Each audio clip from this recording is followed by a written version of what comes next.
अगर वो नहीं चाहेगा कि भैया मैं अल्काइल ग्रुप के साथ रहूं, तो वो क्या होगा, रिवर्स हो जाएगा, मतलब रिएक्शन विल बी रिवर्सिबल। तो यहाँ पर Ri को हम क्या करते हैं, उस पोजीशन में स्टेबल करके रखने के लिए we provide some oxidizing agents such as HNO3 और HiO3। कुछ हम ऑक्सीडाइजिंग एजेंट प्रोवाइड करते हैं HNO3 और HiO3। वो कैसे काम करता है वो हम बाद में पढ़ेंगे। तो पहले ये याद रख लो कि जब आयोडीन को हम लेते हैं रिएक्शन के अंदर, जब हम आयोडीन को रिएक्शन के अंदर लेते हैं तब क्या होता है कि reaction as iodine is very less reactive, तो वो reaction gets reversed, reaction reverse हो जाता है। और वही रिवर्सिबिलिटी को बंद करने के लिए we use HNO3 and HiO3।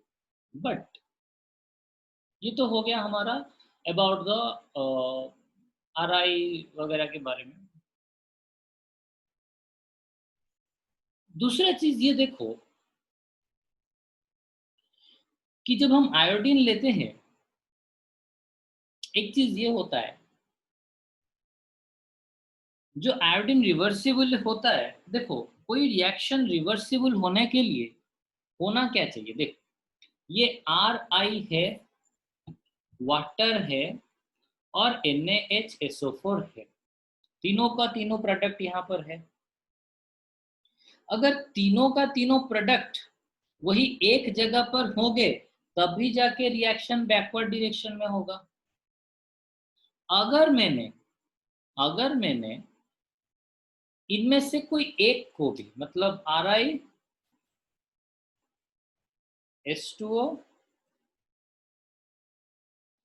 And NaHSO4, इन तीनों में से किसी एक को भी अगर मैंने बाहर निकाल दिया, तो इन तीनों में से किसी एक को भी अगर मैंने बाहर निकाल दिया तो definitely reaction will not be reversed. अरे डेफिनेटली ये आयोडीन, मतलब रिवर्स होने के लिए आयोडीन के साथ सोडियम चाहिए। अगर मैंने NaHSO4 को ही रिमूव कर दिया तो थोड़ी ना वापस रिएक्शन आएगा, रिएक्शन वापस नहीं आएगा, क्योंकि आयोडीन लगने के लिए तो सोडियम अवेलेबल ही नहीं रहा, तो रिएक्शन वापस कहाँ से आएगा। तो इसीलिए हम ये आयोडीन का रिवर्सिबिलिटी को रोकने के लिए कुछ चालाक मेथड हम यूज करते हैं। क्या मेथड हम यूज करते हैं, सी, इन केस ऑफ कोई भी अल्काइल ग्रुप ले लो, CH3OH plus sodium iodide, mindfully ये सुनो, plus H2SO4 give rise to CH3I plus water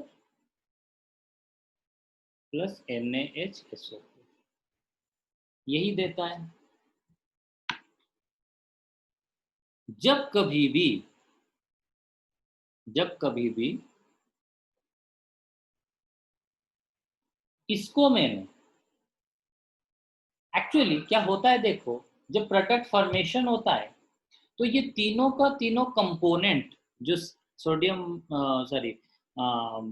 iodomethane और वाटर एंड NaHSO4 जो फॉर्मेशन हुआ, तो जो वो वेसल के अंदर फॉर्मेशन होता है, उसी वेसल में वाटर होता है, और वाटर में NaHSO4 इज डिसॉल्वेबल। NaHSO4 पानी में डिसॉल्व हो सकता है, मतलब वाटर जहां पर है वहां पर NaHSO4 भी होगा और बाकी CH3I तो होगा। तो इन केस ऑफ दिस, वही सोल्यूशन के अंदर तीनों का तीनों प्रोडक्ट रह रहे हैं, तो डेफिनेटली अगर सोल्यूशन के अंदर तीनों का तीनों प्रोडक्ट रह रहे हैं तो डेफिनेटली उन लोगों के अंदर क्या होगा, रिएक्शन इज पॉसिबल। अगर तीनों का तीनों सेम टाइम में रह रहे, सेम जगह पर सेम लोकेशन में रह रहे हैं, तो तीनों के अंदर रिएक्शन होगा एंड रिएक्शन बैकवर्ड में भी आने की चांसेस बढ़ जाएगा। लेकिन अगर इन तीनों में से किसी एक को भी मैंने बाहर निकाल दिया, इन तीनों में से किसी एक को भी मैंने अगर बाहर निकाल दिया तो क्या होगा? Reaction will not be reversed. अगर इन तीनों में से मैं किसी एक को भी बाहर निकाल दिया तो reaction will not be reversed. तो होगा क्या देखो,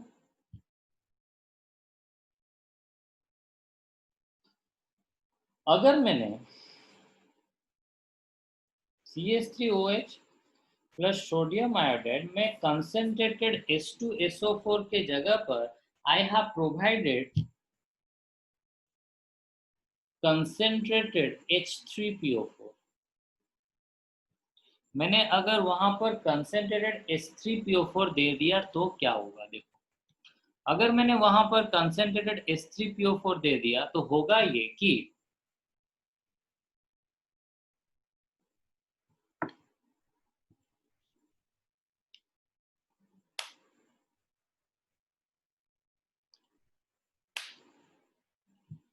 हाँ, तो अगर मैंने वहां पर कंसंट्रेटेड H3PO4 दे दिया तो होगा ये देखो कि जैसे H2SO4 से क्या हो रहा था, एक हाइड्रोजन निकल के आ रहा था और वहां पर लग रहा था Na and it was forming NaHSO4।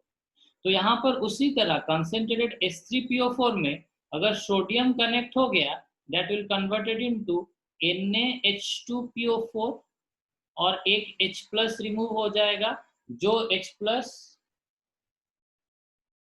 OH के साथ मिलके क्या होगा, simple it will form the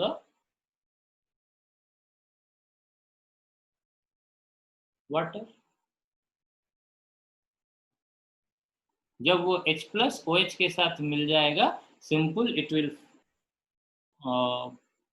form the water, और बाकी आयोडीन जाके वहां पर कनेक्ट हो जाएगा, will form CH3I।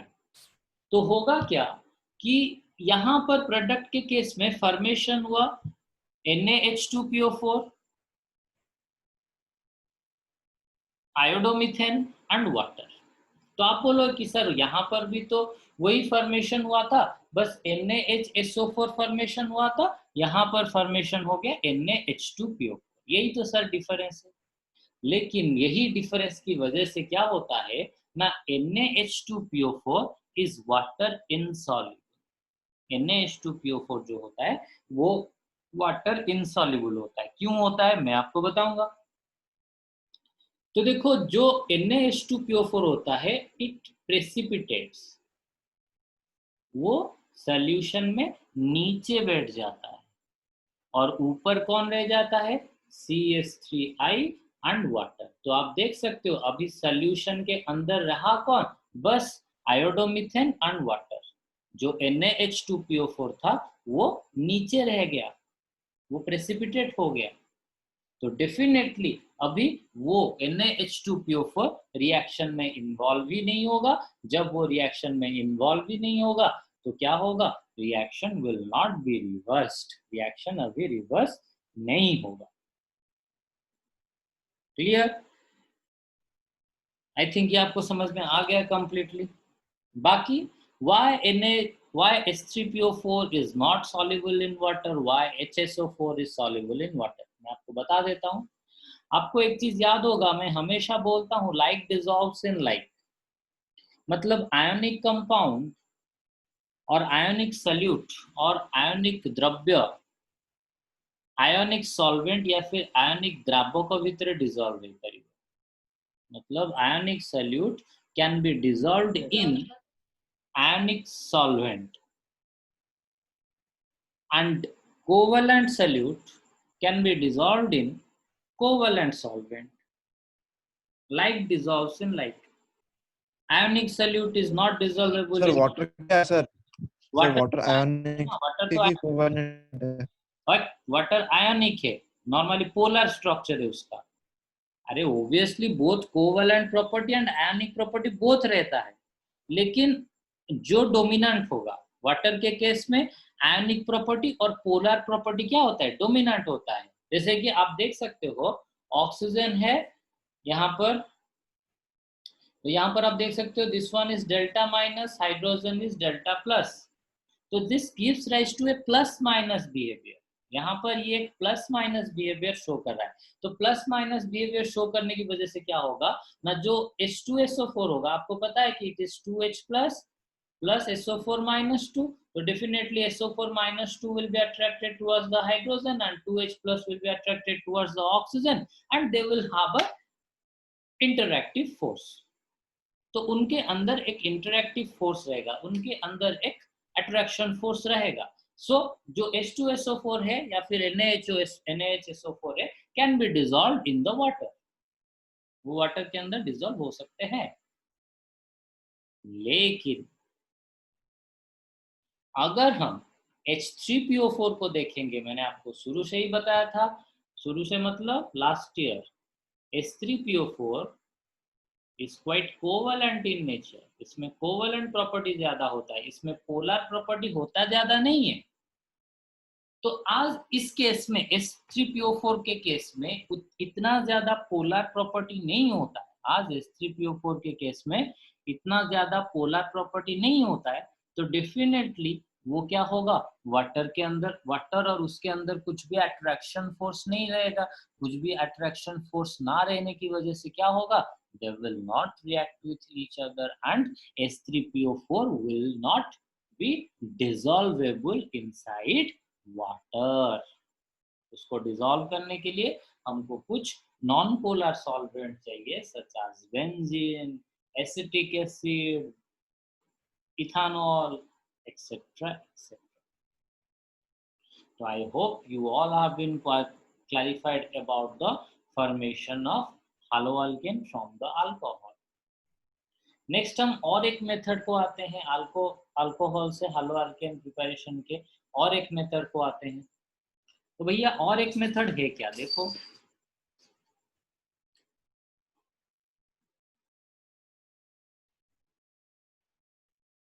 let us consider क्या कंसिडर करेंगे, ROH है, उसमें आप कोई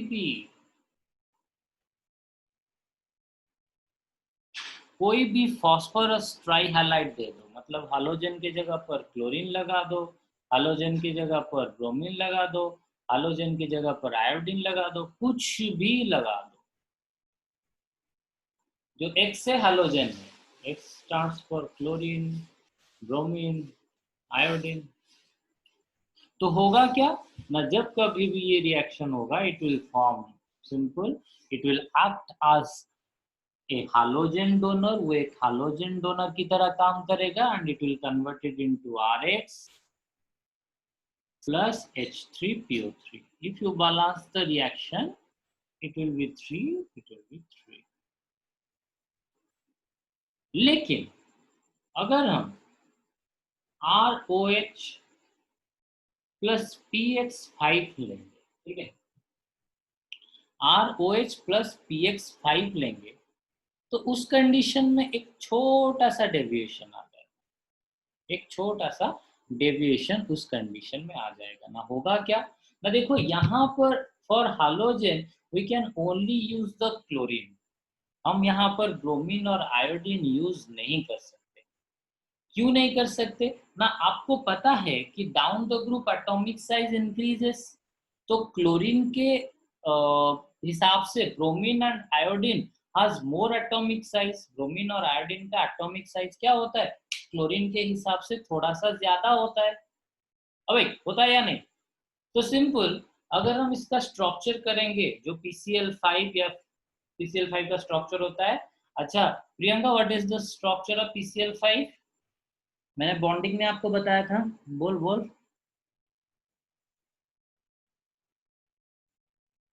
तो लिखने में ही टाइम चला जाएगा, जल्दी।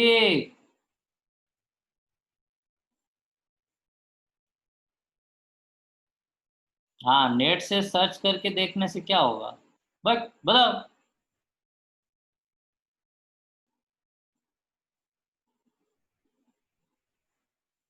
एनीवन, किसको पता है? सर शायद से पिरामिडल है, शायद से पिरामिडल, लेकिन ठीक है, you are near to the sir, bipyramidal I think.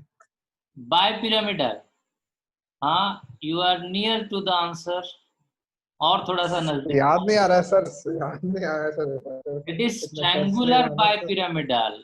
Rashmi Samal, yes sir. रश्मि सामल ମୁଁ ତମକୁ ଏବେ କହିଥିଲି, ଖାଇଗଲଣି ତମେ ଚୋପା ଛଡେଇକି। देखो एटी, तो PCl5 का स्ट्रक्चर जो होता है कुछ इस तरह होता है।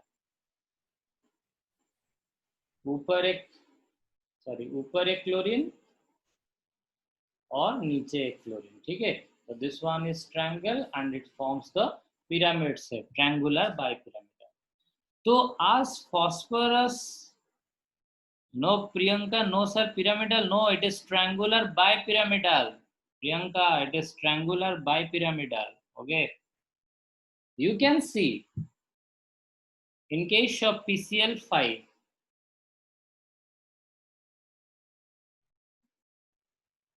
ये क्लोरीन का एटम इतुसा है, तो it can be arranged 3 dimensionally surrounding the phosphorus.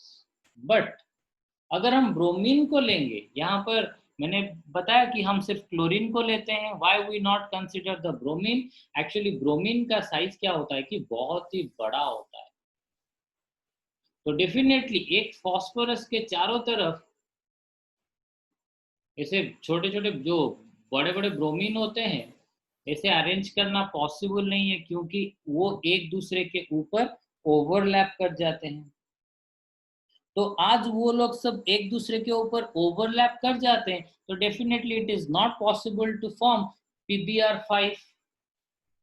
और ब्रोमीन तो फॉर्मेशन नहीं हो सकता, आयोडीन तो ब्रोमीन से भी बड़ा है, तो definitely Pi5 is also not possible. ना PbR5 पॉसिबल, ना Pi5 पॉसिबल। तो इसीलिए हम यहाँ पर ओनली क्लोरीन लेते हैं। तो क्लोरीन लेने के बावजूद भी वो रिएक्शन क्या हो जाता है, ROH plus PCl5 give rise to RCl plus POCl3 plus your simple HCl, ठीक है।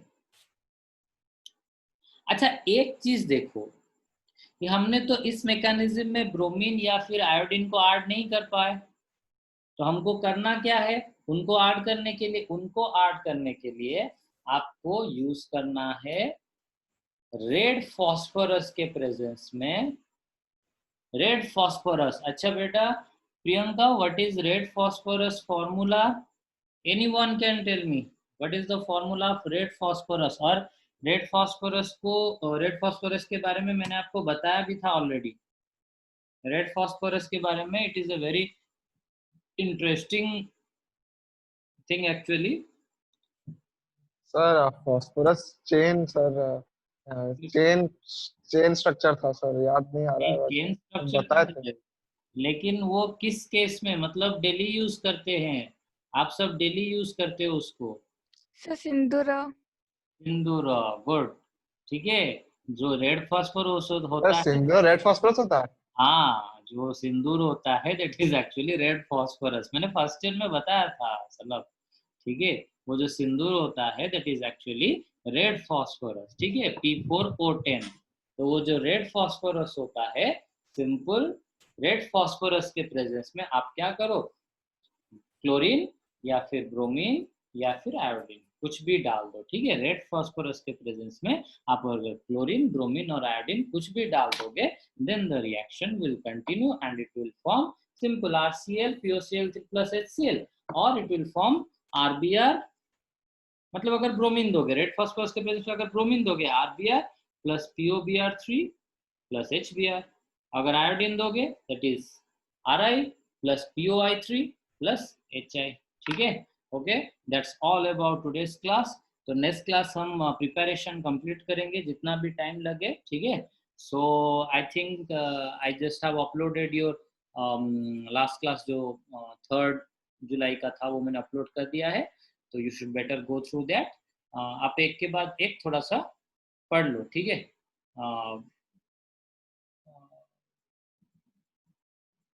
एक मतलब वो जो प्रीवियस का है उसको थोड़ा सा अब रिवाइज कर लो, ठीक है। मतलब देख के वीडियो देख देख के रिवाइज कर लो। अच्छा Priyanka was asking something, okay Priyanka I will talk with you on phone, ठीक है। Okay, thank you for today. Okay मैं इसको भी अपलोड कर दूंगा. Okay, good day. Thank you sir. हाँ, गुड नाइट, गुड नाइट.